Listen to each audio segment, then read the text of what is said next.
In 1905, the Church dominated Quebec society and many domains of life were under its influence. Catholic priests were at the heart of the majority of Quebecers' social lives.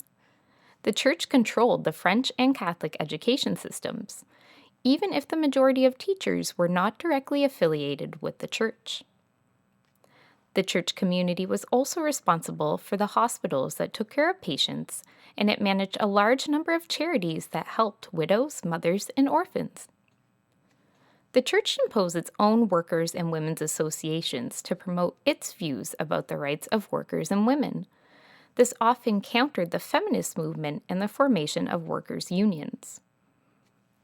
The Church even published newspapers like l'Action catholique in Quebec and Trois-Rivières.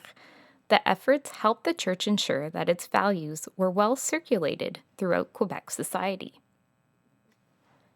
Church was a very important part of people's lives, and individuals who were affiliated with the Church were often well respected in their communities.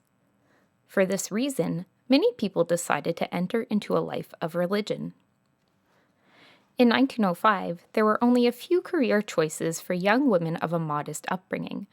Those that were not interested in living the life of a housewife often decided to join the religious community. Every community had its own congregation and particular vocations.